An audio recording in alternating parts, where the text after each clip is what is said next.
This is Season 3, Episode 13, the season finale of Mastering the RPG, a tabletop RPG podcast all about upping your game. Doesn't matter if you are a game master or player, you'll find advice, ideas, and some strong opinions. Tonight's episode is your RPG questions answered. And goodbye, James.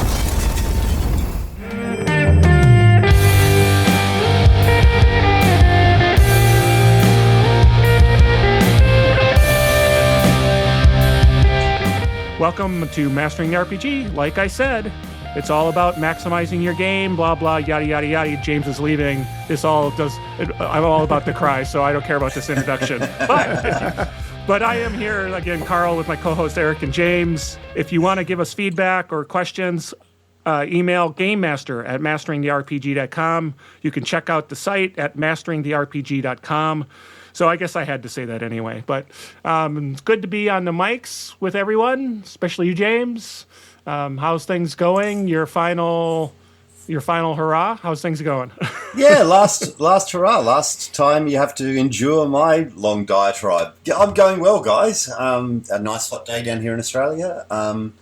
Lots of games coming up. Even though I might be finishing up here, I'm not finishing up with role-playing. So still many sessions ahead for me this week. In fact, I'm playing on Friday night, which will be a bit of fun. Get to, play my Bard Paladin and whack some stuff with a sword, which will be good. So, going very, very well. How about you? How about you guys? How are you going there, Eric? I've been having long bouts of melancholy with the hole in my heart that was James in this.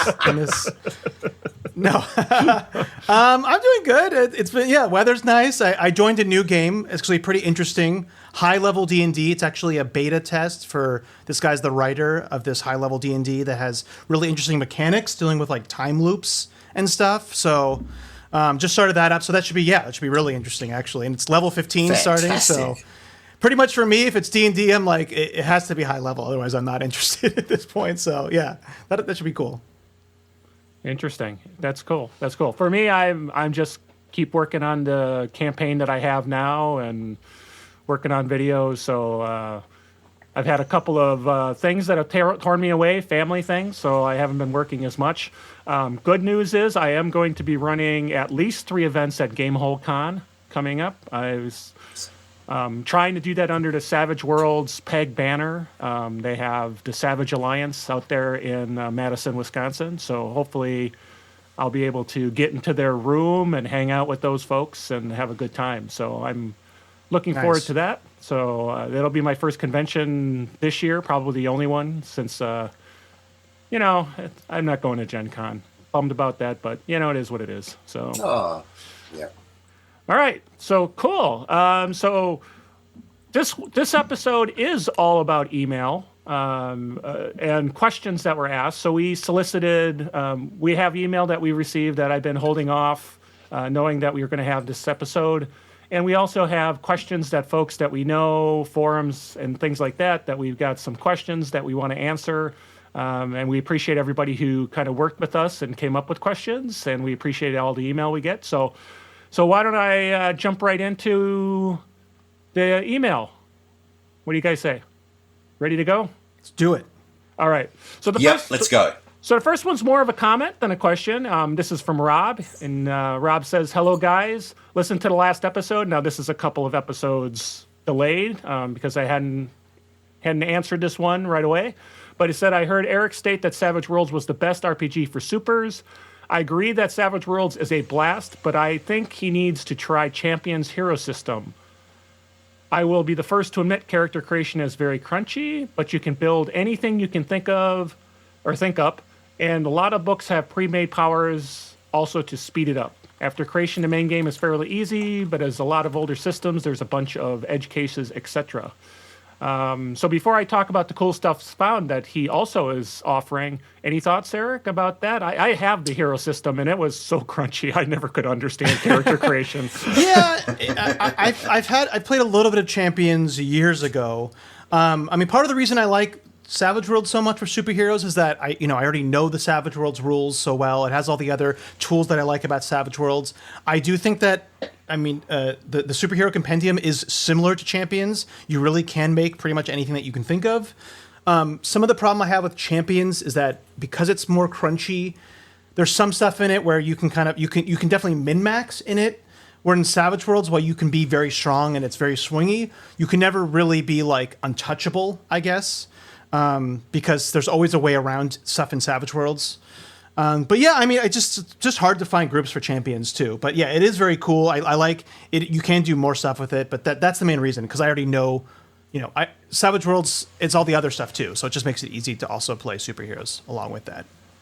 Yeah, I think my heroes system experience was lower, kind of like Street Champions kind of level, and that was even complicated for me to kind of figure out, and maybe I'm just dumb, but it was complicated enough that it was like, wow, this is tough to build the character I'm looking for. I can build anything, but it was tough for me. So I find the supers in Savage Worlds to be a lot easier for it's me just to more grok. approachable. Yeah. Yeah, it's a little more approachable for sure. All right. James, you got any thoughts on that one? I've got to say, the last Heroes game I played was probably Heroes Unlimited in, I don't know, 1994 or 5. So probably not much for me to weigh into, I'm afraid. Okay. Not my jam. That is definitely not your jam. And so Rob also offered a cool stuff found. He said, have you looked at Story Engine deck of writing prompts? Have not dug too deeply into them, as I'm currently running a Savage Pathfinder Rise of the Runelords campaign. Woohoo. But they really help me get get my creativity moving along. They help bring up ideas behind the standard tropes. And so we actually, and it mentions keep up the great podcast. I am always excited when one drops. Okay, so thank you so much, Rob. Appreciate that. And I think that storyenginedeck.com is, I looked it up. I tried to find it. I think, James, you did a little research on it, read a little bit about it. Yeah, so what are your thoughts I had on a little bit of a look at it. Yeah, it looks. I don't mind prompts, to be honest. I'm a bit of a lover of random tables, so that kind of, in some ways, this is a different way that you might do a kind of character randomizer or a story randomizer. There's two streams that Story Engine do. One of them is kind of story random, so the plot of an episode or the plot of a campaign, you can kind of put that out with a number of different sub-themes, which I was pretty interested in, to be honest. Like, really be great to kind of get a one-shot going, be great to, start to build some chapters that you might link things in. I actually think that would work quite well. The other one, which I'm probably a little less interested in, is they've got a lot of randomizer world building. So, what's further down the trail? Okay, we've got marsh, then we've got mountain, then we've got, or what are the mechanics and features of a city, what are the mechanics and features of a region? For me, I like to daydream, and so I like to kind of come up with that stuff, and I guess I don't get writer's block as much when it comes to world building, but I think the plot stuff and the story stuff looks really, really good. StoryEngine.com, not a sponsor, looks interesting, haven't used it, might order one. Oh, well, yeah, it's a sleek product for sure. I think the good thing about that too, even to what you're saying, James, is that like sometimes it's even good to get like, I have the same as you. I love coming up with stuff, but like when you use prompts that are like so different than what you would normally think of, or like what you would normally go to, that's the kind of strength of it, I would say too. Mainly, probably for me. Get you out of the comfort zone a little bit and push it a bit. Yeah, just like change just come a totally different direction that you would normally get to. So yeah, it's a really sleek product. It's really nicely done. Very cool. All right, hey Rob, thanks so much for turning us on to this product, and hopefully others get something good from it. So then moving on, we've got another email came from Jared. Says, hi, Mastering the RPG. I'm looking to run a one-shot in a new system and setting, and I was wondering if you haven't already addressed this in a previous episode, how does the team approach diving into a completely different RPG? Do you check out the core rules first? How much lore do you explore? Do you just get into the one-shot as fast as possible? And just kind of finishes up by saying, looking forward to the next episode. So that's a great question. I know how I do it. I'm a core rules kind of person to see if it fits the flavor. I really want to understand how the mechanics basically work, because I have my favorite systems, and it's important that I go, does this thing... So the flavor, does it help with the flavor of the game? Does it make you... Is there a reason for these? Like Call of Cthulhu, right? There's the sanity mechanic. It's really has to be there for the flavor of the game. The Alien RPG, it has these things where you can kind of get more fear going, and the mechanics around that to the point where you just go crazy and you can't handle the pressure anymore, kind of thing. So it's all about how the mechanics, for me, the core rules, how they approach it, because that's what makes it interesting. The lore is great, but the core system has to support the lore, or at least support what you're trying to, the feeling you're trying to get across. That's me personally. I don't know, what about you guys? I completely agree, and so I jump into the lore first in some ways. You want to get a sense of the setting, you want to get a sense of the narrative and the kind of types of stories that you want to be telling, I guess, and to find what piques your interest. And that could be a world setting, it could be a whole entirely new system. So grabbing that one piece of that you go, yeah, actually, I'd love to tell a story about this or tell a story in this way, and then totally agree, and then straight to the core mechanics to figure out, can this game do what I think it needs to do, or can it tell the story that I'd like to tell with it, and make sure it is? Because otherwise you can just grab the bits of it and use the system you're already using in some ways. You can, it needs to kind of prompt you out of that and make sure that it works. In terms of jumping into a one-shot as fast as possible, absolutely. That's the thing I do when I try out a new system. I find that little nugget of stuff that you can kind of present in 2 or 3 or 4 hours, that goes through the mechanics that you really are interested in. I'd use Call of Cthulhu all the time, but if you were to do Call of Cthulhu for the first time, you'd probably do a chase, you'd probably do something with the sanity mechanics, you'd probably do a combat, and then that, and hang the RP on top of that. So, one shot's best way to test the mechanic and try out the narrative. But great question, really good, Jared. Thank you. Yeah, I also completely agree. I mean, for me, I would say I don't really get into the lore. I mean, especially if it's like a fantasy game or a science fiction game, like mainly kind of know what it's about. But like James, what you were saying, like if it is something weird and you're like, okay, what's the kind of deal behind this? Then I'll read a little bit. But really, yeah, it's the mechanics are the ones that are going to tell you, is there new stuff in here that's interesting, and also does it kind of from a surface read, is it kind of living up to what it's promising, right? Because a lot of games, the mechanics get too in the weeds of the mechanics, and they're just like, well, this is not really needed to kind of deliver on what the promise of this RPG is, right? So I think, yeah, I totally agree with you guys, and I don't think it's worth to get too deep into the lore though, regardless, because like you want it, like James said, you want to test the waters first, and most of the time, lore it's not going to be that important, really.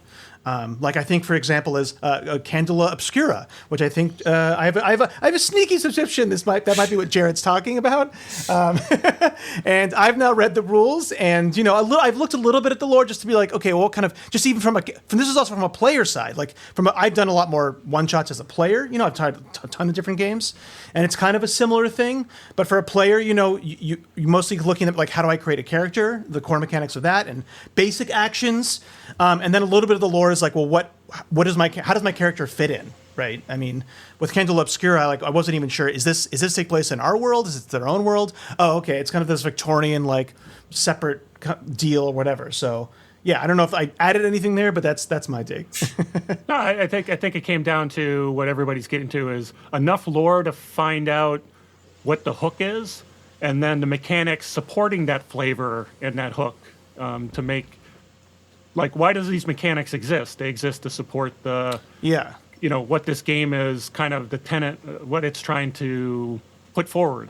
So very cool, very nice. And then the one shot is like the stress test, as James was saying, because even when you look on paper, oh, this looks really cool, this looks really cool, you're just not going to know how those things actually work together until you actually play the game. I mean, you just can't know. No matter how experienced you are, no matter how good you are, how many games you may have designed, you're just not going to know until you actually get that thing in the field, quote unquote. Holy crap! So. I have to roll 25 d6s. I didn't even realize that when I was reading through. And then I have to add this, and then add this. Oh, this is too much. Yeah, exactly.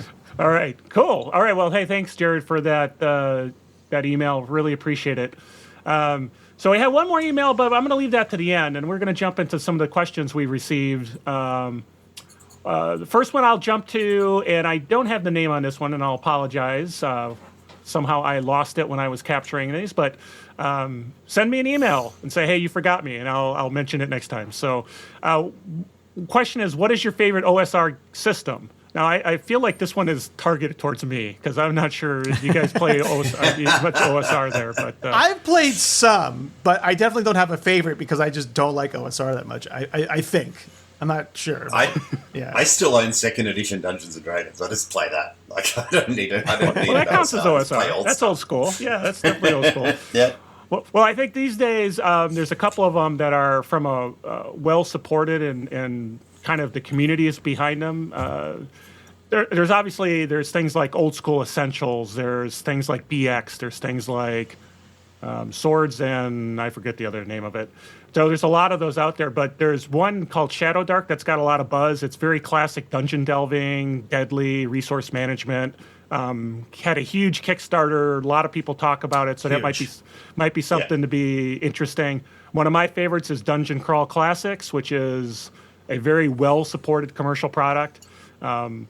It's got the funnel concept that people really like, where you send in 0 level people and they all die, and the guy who survives is the character you make first level.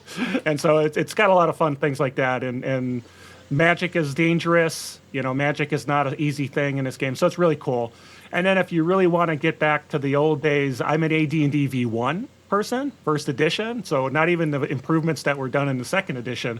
That's where OSRIC, OSRIC, that's really where it comes in. It goes back to the flavor of AD&D and kind of works around those rules. I think there could be some editing in the book. There's a few places where it's like, oh, I'm not sure what you're trying to tell me here. But then I guess that's what Gary Gygax had in AD&D first edition too. You didn't know what the heck he was talking about. So I guess there's a little. Exactly. But otherwise, the book is written really well. And I think they're doing another edition that they're actually kickstarting at some point in time to make it even better. So that's my input on it. The only one that I would throw into the ring is, if you like Traveler, or if you like Stars Without Number is a good version of Traveler. It's I don't know if people would say it's straight OSR. It's definitely OSR-ish, right? It's modernized it a lot a bit. I do think it fall apart at high levels a bit, but all the other stuff for it definitely is a good version of Traveler. Traveler is definitely old school, right? That author also created, I believe, Worlds. Or not Worlds, Something Without Numbers, which is a fantasy version of. Oh, he did a fantasy version of it? Yeah, okay. It might be Worlds. Yeah, that might be good. That might be worth something checking like that. it out. Yeah. Okay, cool.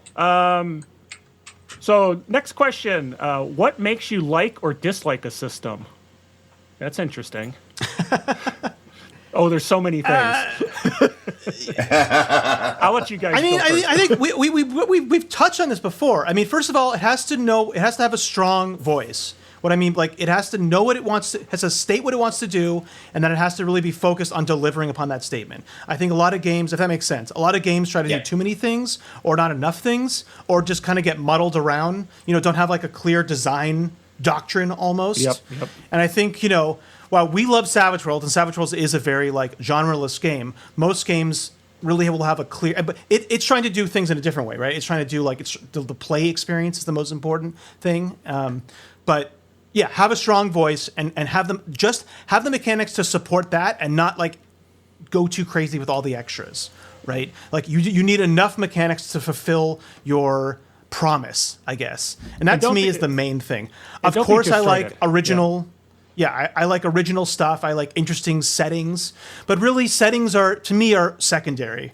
Most of the time, I don't like even using, or you customize a setting anyways, or use your own settings regardless of what it is. So flavor is important, but it really is that mechanics are really doing justice to the design kind of doctrine. And that goes all the way to, is it a crunchier game? Is it a narrative game? Are you trying to do a mix of that? Are you trying to make this easy on the game master? There's so many things there. And there's also just getting rid of sacred cows for me is a big thing too. There's so many things that we've hung on to that we don't necessarily need to.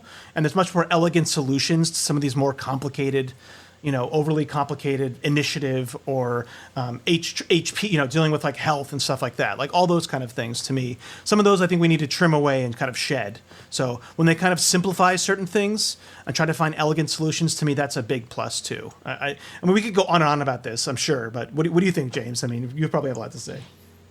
Oh, yeah. I mean, I'm not a big thing on gimmicky game systems, where Yeah. we've got to throw a card into a cup across the hallway and then, just that kind of mechanical stuff doesn't really jam with me too much. I've seen a lot of games around tarot decks and that kind of stuff. That's a bit of an instant put off for me. I hate flash in the pan kind of things that are in the zeitgeist at one time, and they'll just throw out an RPG, Oppenheimer RPG coming soon this year. Oh, you see a lot of that for, maybe No. not that, but you know what I mean. Like for a while there, every movie and animated franchise had an RPG together, and it was they were just all awful. They just never had any coherent rules that kind of put things together. No really great settings, and then there was that kind of whole wave of box sets that were awful.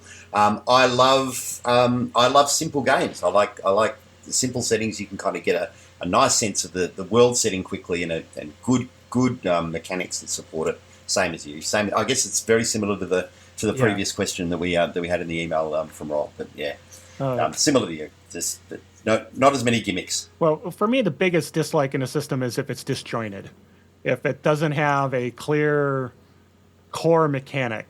Like everything is different. You're doing this, it's completely different than I'm talking to you, Shadowrun. Everything has to be completely different in a different system and a different way of doing it. I agree, Carl. Absolutely.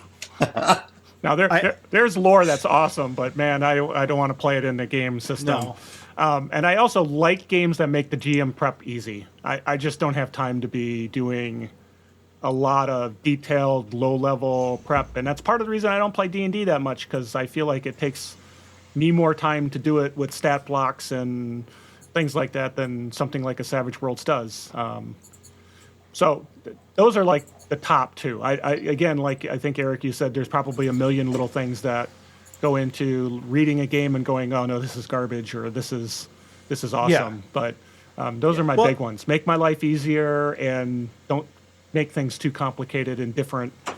Keep its core, Yeah, I didn't say my dislikes. One of my big dislikes, really big dislikes, is or likes, I guess, but the actual rules, well formatted, well organized, concise. Like that to me, and I know that there can be really good games that have horrible rule books, but not having a well organized rulebook to me is just like, I will not play that system. And this is like Cyberpunk Red, there's some cool stuff in there, but oh my God, that book is atrocious. Absolutely atrocious, with similar rules being in totally different sections and things not being labeled properly. And I want a PDF version with bookmarks as well. Like, to me, that is, I will just not even deal with the system if they do not have a well. So if you're writing a system, get a professional editor, to somebody that knows how to format things and organize. Because to me, that's a huge turnoff. And like, when we all want to play so many games now that it's just not worth the time to like have to constantly parse through books, that are not well laid out. So Good yeah, point. to me, that's the big no. Any other thoughts on that one? All right. So then we've got something from Orca, a couple of questions. I'll start with the first one then. What are some simple games to introduce friends and family to TTRPGs with? That's a great James, I feel question. like you must know some good ones. There's a couple of rules light ones that I've used and played and really really enjoyed. I guess it's a bit tricky because these are easy systems for players. So if you've run games before, I guess it's important to have run games before that then make these games simple, if that makes sense.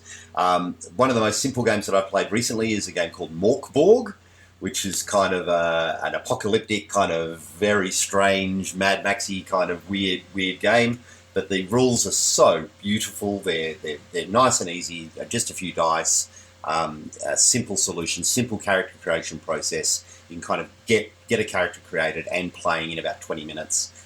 Really, really simple and really, really fun. The other one I played this year for the first time was a great game called Die, the Die role-playing game. Again, really simple. It's lots of good free-form kind of character creation and thinking, but it comes down to, you just roll a couple of dice, you need 4s and 5s, simple mechanics. good to play, and I'm going to put a plug in for my old favourite. I actually think Call of Cthulhu is really easy to play.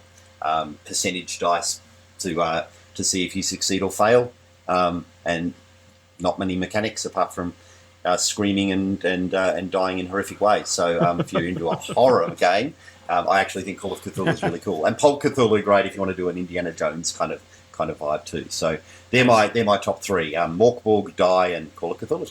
I think they're the easiest ones to start people with. Anyone else? Interesting. I've introduced people to gaming, but primarily through them coming up and through conventions, and I pretty clear my family grew up with role playing games. My kids did, and so they learned D&D early, and so never really had to do that. Introduce family to it, and the rest of my family wouldn't touch a game with a 10-foot pole probably. So so I never really had that. So I don't know if I have something to add. I think part of it though is what kind of thing are you trying to teach people, right? Because the storytelling games seem to be much lower on mechanics. The Powered by Apocalypse, 2d6 solves everything, and it's very straightforward. Yes. So that's something that if you're, if you want people to kind of come in and, more of that RP kind of thing versus dungeon delving, which would be a whole different system you'd start talking about. Some like a simple old school game or something, not like D&D, but like some of these games that try to keep it simple, those might be good if you're really talking about dungeon delving. So I guess it depends on the kinds of things that you're bringing. Obviously, I think Savage Worlds is very easy to learn because the core mechanic's pretty straightforward. For sure. So I don't know, Eric. There's a lot of options. You could like cut those or make pre-made characters, I think, like you do at conventions, right? Yeah. Easy for people to actually run. Yeah, PBTA games, narrative games on their own are probably pretty easy. I would say, though, it depends on the game that you're playing. They have some, like, weird conceptual things, I guess, of, like, the mechanics are even weirder for people who already play tabletop games, oftentimes. So they might be a little bit hard. I would say probably the best one for narrative, probably Fate Accelerated, which is a easier version of Fate, which is already kind of an easy narrative game. So as far as narrative games go, I would say Fate Accelerated is probably the best one for introducing new games to people. And then honestly, there's a lot of board games that have a lot of tabletop elements in them, and even some lighter ones. I would say those are probably. I have so many games. Oh my god. Monopoly. Mice and Mystics. Yeah, definitely not Monopoly. Mice and Mystics is a good one. There's definitely ones with like simple. I'm like totally blanking now, but I would like look to board games. There's a lot of narrative board games. There's 1,000 Arabian Tales. That one, it has a lot of story elements. That has some character stuff. There's just some random board games that kind of introduce some of those concepts. I can't think of them right now, but anyways. But board games. There's some board games that have RP elements to them that would help bring folks. NPC cards is a good one for like character improv type things. We did cool stuff on that before. And don't forget the starter sets. A lot of games have starter sets. So like Call of Cthulhu, there's a starter set that even simplifies it more, right? And gets to the crux of things quickly. So, nice. So Orca also asks, how do I make an NPC that my players like? Well, no, there's a loaded question. I think we covered it a little bit, I think. Accidentally. Here and there. So, yeah. It's always accidentally. That is for sure. Right. It's always, but I think that generally, you least expect. Here's generally, make them have like a weird quirk, probably. Right? I think like if they have some type of affectation, but don't make them be over the top. I think generally that they'll probably like that person. I don't know. I said the best way probably is to look to like media, like what are your characters that people just love, So I don't know. It is such a hard one that we could do like a full episode on this, but it is always so. I've got a couple of bits on this one. Okay, go on. There's been a few games there's a few big campaigns that I've run that have required the group to like someone. It's kind of like what one of the big Call of Cthulhu campaigns is about avenging a friend's death. Lost Mines of Phandelver is about you've got a friend called Gudrun Rockseeker. You need to like this guy. So a lot of campaigns actually set this up for likability. And what I've found, there's a couple of things that I do. First one is make them actually useful. I think what puts people off really, really quickly is when you're kind of escorting a civilian, because they become a drain on the group rather than a bonus to the group. So having someone that's actually can hold their own also lets you kind of up the power creep a bit on your game, so that when you've got that person in the group, they can kind of help out, so that you can kind of make things a bit kind of more intense, I guess, if that makes sense. And I always try and have them so that they've got an interesting story of their own. So they're actually got their own agenda that may mean that they leave and rejoin the group at different parts of the campaign, if that makes sense. So that if you've got a clear idea about what this guy's doing and what he wants to achieve, and then you kind of drop them in and out so that you can see the evolution of that achievement, is also been really good. And the last one, which I found really, really interesting, was a couple of years ago.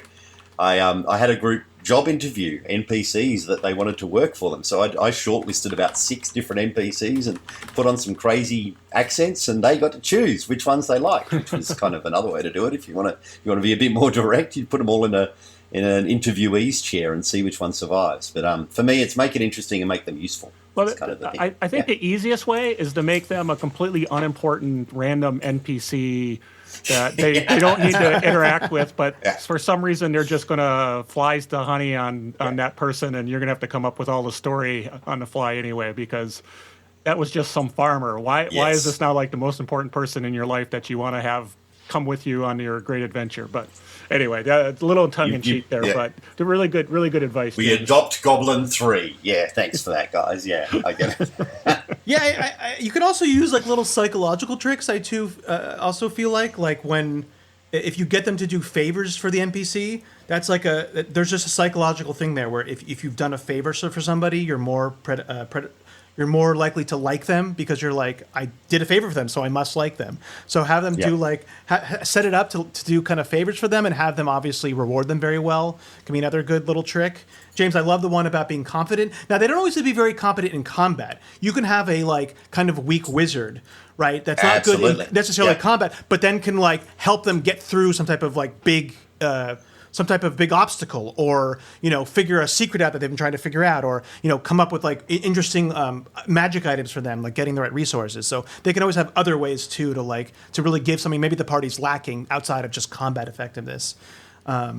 Or politically helpful, or socially helpful. There's all of that stuff. Yeah. But having them be useful and important for the group, it's important. Yeah. And not having them aloof. Where I hate that. Where every have them be interested in the party. And helping. It's got to. You're allowed to help them. Yeah. And then you can always just have like different NPCs with different personalities and affectations, like I said, and that if you want, they can all kind of lead the party to like the place that you want them to. But whatever one sticks, that's the one that sticks, right? The one that they like this one with the floppy hat and the strange accent that smokes cigarillos. That's okay. So he's the one that's going to lead them to the house in the swamp, I guess, because they like him. I like that. Yeah, that's a good point, though, is sometimes a lot of NPCs kind of appear. Some get latched onto, some don't. And when they do get latched onto, make them useful, make the party want to hang out with them, make a reason that they would be with these people, just like your friends. There's a reason you hang out with your friends. And if you don't like them, then there's no reason you'd hang out with them anyway. So, all right.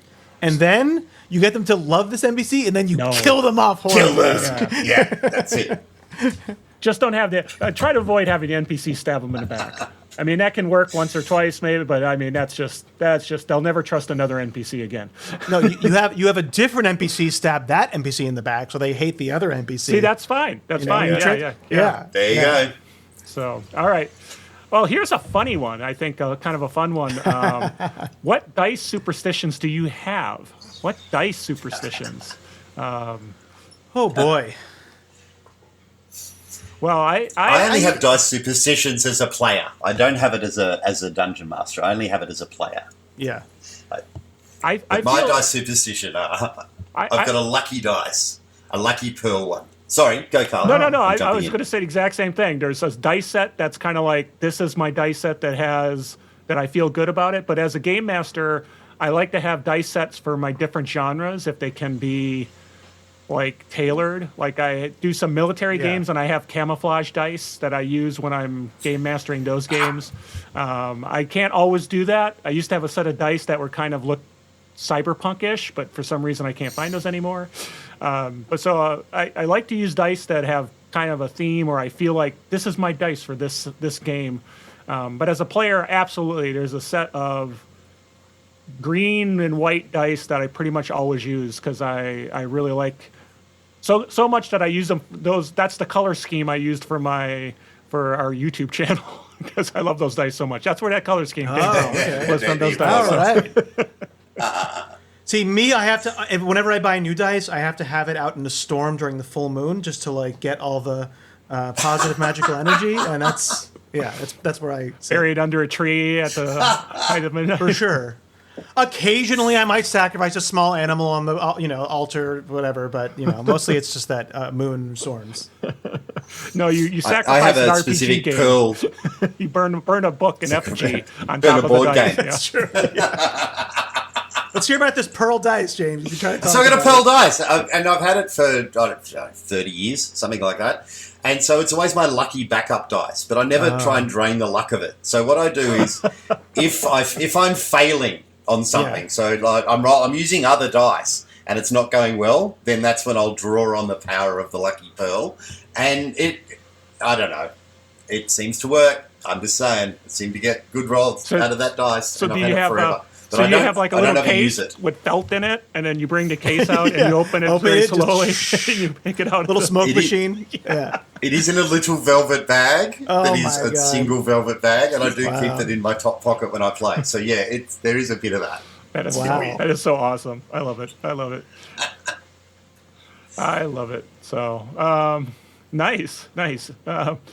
Okay, next kind of question we've got going here is how do you encourage players to take notes?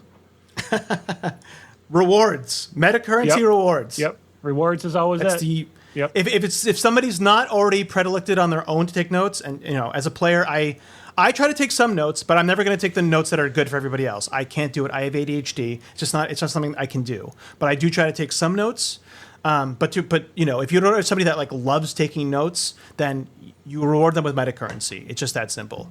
At the beginning, whoever took notes at the beginning of the game, or whoever does the recap, for each one, you give them like Carl will give us a Benny, right? Other people might give Yep. a hero point for the person who wrote the notes down, or the recap, or you give somebody inspiration in D&D. I mean, it's just that is the go-to, right? And if your game doesn't have it, you come up with one. It's we've talked about it. It's so easy to have a free reroll in a game that has dice, or you have a +1 on anything that you want. I think that's the way to go it, right? I don't know. Do you guys have any other? Oh, that's Nope, that's the way you do it. the way to do it. And it can be real. I mean, if it's an IRL game, if you're like, okay, this person gets the cupcake or something, that that's not cool. But everybody deserves a cupcake. But they don't have to buy pizza this time. They get their slices Yeah. for free because they took notes. All right, well, because you don't want to give somebody, you don't want to be like, okay, this person gets the +3 magic item and other people don't because they take the notes. Like that's too much, right? It has to be something. no, it has to not as be invested. something Yeah. that's expendable, not too valuable. Valuable, but it's within the game structure. Like you said, inspiration or something like that. It's worth something, but it's not OP. It's not overpowered, right? And that's. If you find that special someone in your player group that just likes to take notes, then that's a special thing. That's a special thing. So, It really is. That new game that I joined, there's someone who takes the most in-depth insane notes I've ever seen. I mean, it's like every session is like a page, so I'm very impressed that they can do that. wow, that is impressive. Yeah. Double spaced or single spaced? No, single space. I believe wow. it's single space. Wow. Yeah, I know. All right, cool. All right, so then we got a question. Thanks to Orca for those questions, and now we have a question from John.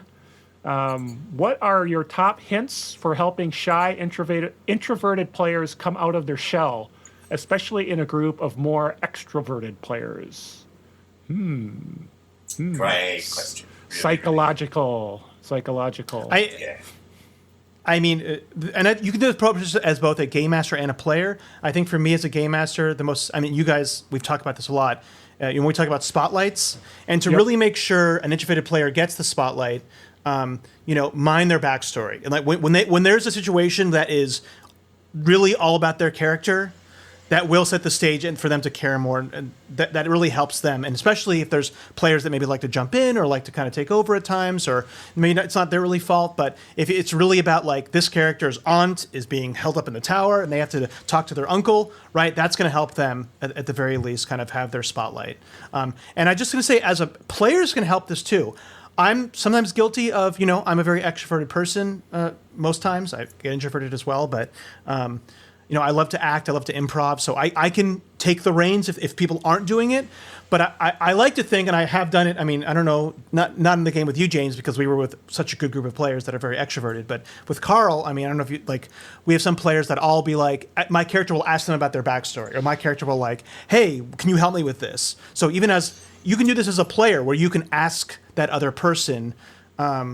Hey, can you help me because I know that you're good at this? Or what's the deal with like this thing? Like, ask them questions. And I've always found that helps introverted characters come out of their shell more. And as a game master, if you have somebody who is like that, like talk to them privately. Like, hey, can you help me out with this player? Like, have your character ask them questions. Like, you can definitely communicate with your players, especially if it's a player that's charismatic or that, is good at improv or that type of stuff, or is open to those kind of things to help you out with that. Because I think even more than the GM, another player asking in character, asking their character about their backstory or about something that they have is one of the best ways to get them out of their shell. James, what about you? I mean, sure, you deal with this a lot, right? There's a couple of things. It's tricky because you don't want to. For someone who's a little bit more withdrawn, you don't want to put the spotlight glaringly on them either in front of all these extroverts. That's true. Because then there's the pressure to perform. So there's a couple of little things you can do. One of the things I do is split the party up into small groups so that you might have. So if, let's say you've got a group of 4, split them up into pairs so that then that introverted person isn't necessarily competing against the whole table. But you can then, run some encounters or some interactions with 2 people. So that makes it a little bit easier to kind of draw someone into the conversation if they're not having to compete with larger kind of talkers. I also tend to focus in the strengths of the character a lot so that you can start to pull some of those out. I've got a very introverted cat burglar character in one of my Call of Cthulhu games. And so you make sure that there are a lot of mechanical things that person can do, so that they're still being drawn into the story, even if it's not socially being drawn into the story, if that makes sense. And lastly, I guess, feel free to chat about it too. Like I've got a great little kid, I think he's amazing. He's playing an introverted bard in one of my Dungeons & Dragons games, which is so against kind of type, but he's actually a really soft-spoken kid, and so he's looking in the composition of bards and the kinds of music that he's preparing.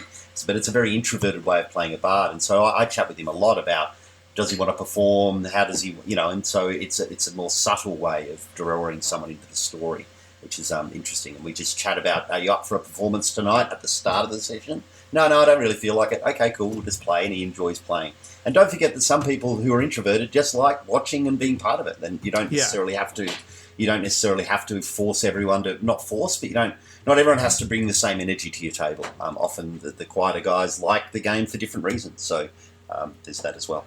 Yeah, I think it's why are they introverted with respect to playing? Is it that somebody's stomping all over them and so they don't get a chance to get the spotlight? In that case, you want to make sure you're moving the spotlight around very purposefully. If it's really they're just shy and they just are happy to watch other people do stuff, well then, like you said, James, you don't want to, burn them with the red hot sun of the spotlight.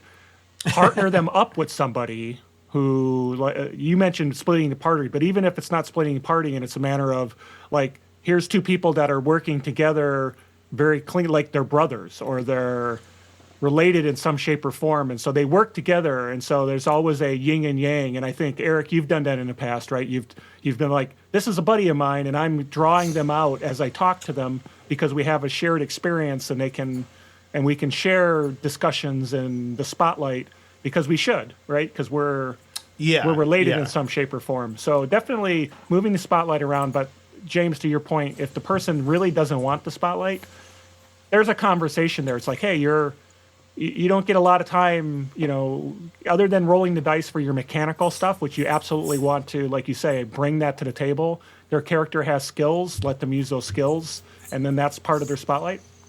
You don't seem to be. Are you enjoying the game? It's like, oh no, I'm great. I love watching all these other guys do crazy stuff and laughing at it. Great, we can keep doing that. That's perfectly fine. No requirement to do it otherwise. So, any last thoughts on that? Great question. Great question. Well, yeah, John. Really good. James, what you were saying is absolutely right. I mean, what I was saying was in the context of somebody who wants to get more involved, right? Like, you definitely should be sensitive to people and how they are, and not focus on them if that makes them uncomfortable. 100%. Yeah, that's really good advice. Very cool. So I don't know. Should I say the tag, this tag, and then read the question? Okay. I mean, so there's Squanch you Pirate. can just like cut out the end number. Yeah. Okay. We'll get rid of the numbers. So Squanch Pirate. Okay. Asterisks. Hey, love the show. How do you guys not give away, and that's in quotes, that a combat is going to take place when you have a battle map prepped? I always have a battle map prepped. That way they can't tell if I've got a combat prepped or not. Yes. I run a combat encounter in every game. I think it like I run because that's the way I kind of like playing games. So in my table, I just have it when people sit down to start with. There is the map there that's covered over by a cloth, like a sheet or something like that, and then at some point, we're fighting. But yeah, Well, I don't tend to be. That's IRL. Yeah, that's how I do it.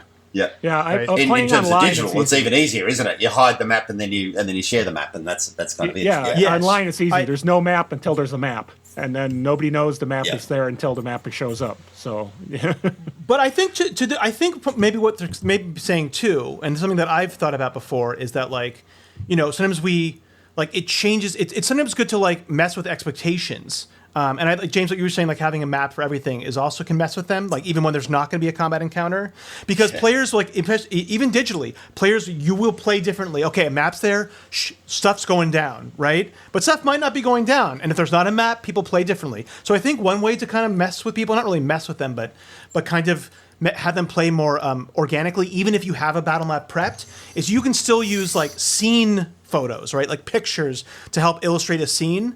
And even if you have a battle map prepped for this scene, you can just have that scene picture. So you're like, okay, this is kind of where you're at. You don't always have to have a battle map for well, we're in this forest area now. You don't necessarily have to have a battle map prepped for that, right? Because a fight may not be happening. So you might just have this is kind of what the forest looks like, or this is kind of what the arcane tower in the forest. Here's a picture of it. And then they'll be like, okay. And then you could surprise them. Oh, I actually have a forest arcane tower map as well, ready to go if you guys kind of did the thing to make combat happen. So, yeah, like you said, it is easy, but I think sometimes when you throw down a map into an area, that's going to inform them that oh, combat is a thing that might happen, so we have to be more careful or something. Well, yeah. So it's a good thing if you have players that are really like that and really tuned into that. It might be just good just to always have the scene pictures first, even when you to help you with the description of the scene, and then surprise them with a map when they're least expecting it. Well, I've occasionally used maps that are just really just setting the scene. So the map doesn't mean you're going to have combat. It means that you see what's going on and you have other people you can interact with. We had a couple of those in some of our games where there really wasn't. It was up to you guys whether you decided you wanted to attack people or not. That was up to you. But the map was there just to show kind of the relationship of all the individuals and get you a feel for what's going on. So that's definitely kind of flipping expectations. But, you don't need to just use maps for combat encounters. I've used them for intricate social encounters too. Yeah, where you might exactly. have That's what I'm different getting minis at. for a ballroom, and then you've got to interact with lots of people. Yeah, absolutely.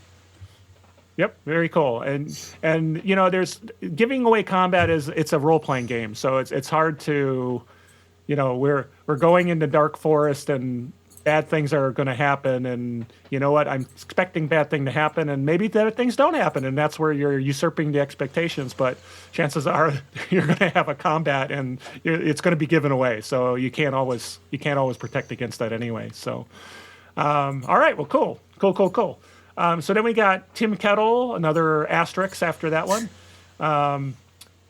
Here's an interesting one. Top snacks for in real life gaming. Top snacks. What are your top snacks? Trail mix. That was a Trail good mix. choice. Excellent Really? choice. Nutritious, a mix of different flavors, but not gonna leave stuff on your hands to get on the components or the maps or the cards or whatever. Accessible, to me those are top. That's top tier. You don't want chips. You can get too much stuff on your fingers, right? Nothing like popcorn, way too much salt. Blasphemy. Nothing like a pizza that's too much grease around my table. No, not dealing with that. To me, it's definitely trail mix. For fantasy games, it's always pretzels, and for Call of Cthulhu, it's always a lovely smorgasbord of finely prepared cheese and dates and fruits because it's a sophisticated game. And so you do sophisticated snacks. Use some wine pairing too with that. And do you, of and do you course, sit yeah, there that's and watch, okay. do you sit there and watch people while they're like going and they eat the date and you go, haha, I got you. Those were bad dates. Poison dates, but yeah, exactly. That was the seed of Crumbacooth, the egg-laying sycophant. I disagree with you on popcorn. Popcorn is a go-to favorite. Just make a big bowl, set it up there. This is a snack. And then there's just so many good snacks that you can have with your game. So To me, I'm also coming from board gaming, which is like, and you have those long sessions with so many components and pieces. Yeah, So no. for me, like I had a nice gaming table. It's like stuff that's just not going to leave a mess on your fingers or leave a mess around the table, like for sure. So Board games and soft cheeses do not mix. Sorry, no, don't. no.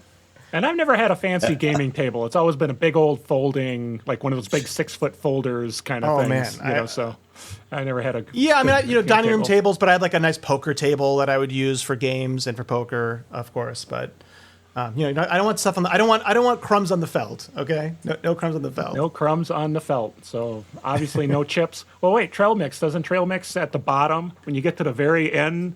There's Well, you like let them all get like the the bottom. little You put stuff. trail mix in cups for people, so they can't. There's no the bottom flips up, right? And the cups house it so they can get their fingers in there without spilling everywhere too.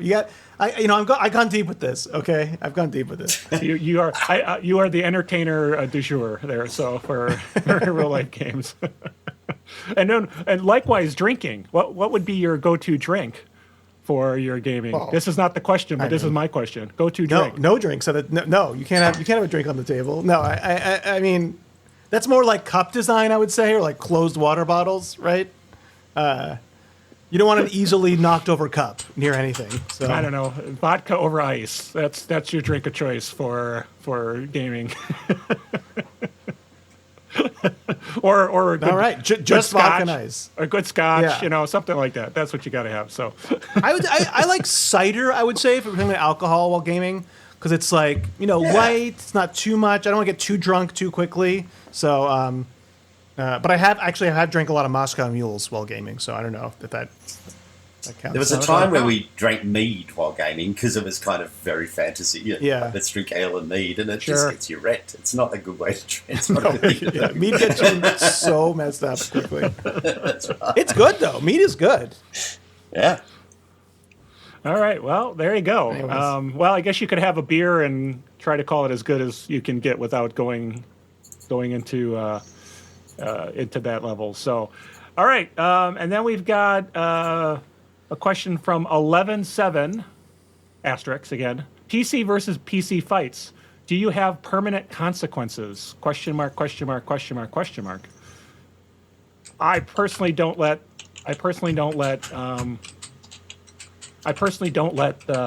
players kill each other in the sense of, you can have fights and bad things can happen, but, it's always they're down, they're out. I really don't like player versus player where death is a possibility. Yeah, I'm the same. I actively discourage PC versus PC during the course of a game. There are some exceptions. Like at the end of a campaign, I love to do a battle royale where you just get to fight each other to see who would win. There's that you could do. There's that, then you could intersperse that with a kind of brawling pit kind of idea if you wanted to. But Honestly, it's just a way to create bad blood. If you allow people to go down the path of physically attacking with a permanent consequence, that's when people quit tables. In my experience, I wouldn't go down that path at all. Yeah, so I think the answer for you is PC fights can happen, especially if the people are mature enough or the story dictates it, but don't have like permanent consequences as far as, you know, injuries or things being stolen, really, or things like that, right? Unless the players want that. And they say, you know... Unless the players want it. Yeah. At the end, you know, they say, I got, you know, after a battle, I've got a scar, and I'm going to remember that scar and hold a grudge, and it's going to be great. Okay, whatever. So that's fine. Yeah, definitely. And I will do a bit of a shout out and a caveat to Bjorn, who I mind controlled a barbarian who was another player and then killed him earlier this year. That was my fault, not the player's fault. All right, so you know, Okay. we can separate that. He'll apologize now for that mistake. Yeah, So that's all right. So, So I yeah. saved an email for the last, and we'll kind of wrap up with this. And this is from Sean, and it goes: I had to break my long silence to say goodbye to James and to thank him for bringing his perspective to the podcast. The three of you all bring informative and interesting stuff to the podcast every week, but James's point of view is unique in so many ways. Carl and Eric will have to bring on a woman from Europe who has mostly run Free League games if they want to match the diversity you've brought to the show in thought. So, well, we tried to get an Australian. And here's That's our really announcement. cool. Here's Olga from And Sean Yeah, said- here's Olga. And Sean finishes up saying, thanks again to all three of you. I hope MTRPG keeps going for many more seasons. But that's a good. I mean, we were very diverse. We had an Australian. What more do you I know, want? from the Phalanx. Really? Yeah, exactly. with different time zones. That's how diverse we are. Their It's water crazy. goes different ways when they flush. I had to write a That's macro true. to calculate the time zone so I would know what the heck time it is over there. So Oh, did you really? Of course you did. Carl. That's Of course he terrible. did. Carl would But write a honestly, macro. thank you very much, Sean. Yeah, so go on. yeah, come on. Thank you James. very much, Sean. That's really lovely to say. Very nice. Sorry, but Carl would write a macro. Carl would write a macro for... Oh, you know, to eat if he could. I mean, every Sure. part of his life would be macro, and if he Where do you think? Where do you think that little text that says every time I send you saying we're I Carl's don't know, time maybe 8 just looked it p.m. up and it and says wrote all it. your other times? That Yeah, came yeah, I from thought you macro. just typed it out. And there you go. No, that came from There you macro. go. Yes, that's why. I guess Well, that's what a funny. So, but James, just before I kind of wrap it up, it's been just a wonderful 3 seasons. Absolutely fantastic. Enjoyed it. I think I've learned so much doing this with you, and some of the great thoughts and just your perspective, and having done games for a long time, having done them for kids, having done them professionally, having so much material that you've digested and been able to tell the listeners. It's going to be very hard to replace you. I don't think we can replace you. We'll just figure out what we can do to carry on.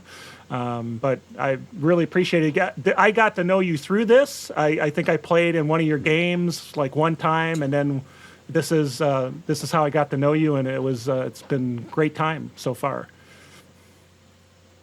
Absolutely. I've loved it. I've loved it. 3 seasons of being able to talk about with 2 such passionate people, and I guess to talk passionately about it. It's been really, really amazing, and great questions from people, great feedback. It's been really, really cool. I will very much miss being part of it, but won't miss it because I'll be a listener. So I'll be sending through these pesky emails now to try and stump you with some more Yeah, controversial it's like I questions. can't believe But, you let thank Eric you say for that. No. Yeah, that's right. Absolutely. Now I'm going to go wild. And in terms of you two, of course, we'll keep in contact, and I'm sure we'll play games into the years to come. So I hope so. But, podcast is going, but the games continue. But thank you so much for having me. I've had an absolute blast. Absolutely, that's just. I'm saddened. Oh, but we wish you all the great luck. I know you got a lot of busy. Your life is busy. You've got a lot of great games you're running for folks that are bringing more and more people into the hobby, which is just fantastic. So, all right. Any final thoughts anyone has before I close it up? All right. Well, great questions for everybody who provided them. Great email. Appreciate that. Eric and I will regroup and figure out what our next steps are. But this is the end of season 3. We appreciate everybody listening. Thanks for tuning in. We hope you got something out of it. Remember to drop by masteringtherepg.com to learn about the projects and everything that's going on. Please email GameMaster at masteringtherepg.com if you got questions, some ideas on where we go next, whatever. Or, just adjudicating differences of opinion, whatever, questions. We love it. If you like the show, please give us a positive review wherever you get your fine podcasts of your choice. We like doing it, and we'll miss James. So for the last time, I'll say once again, this is Carl with Eric and James. Say goodbye, guys. Goodbye, guys, for the last time. Good day, guys. That was for James. Good day. Mate. Good day. Good day, mate.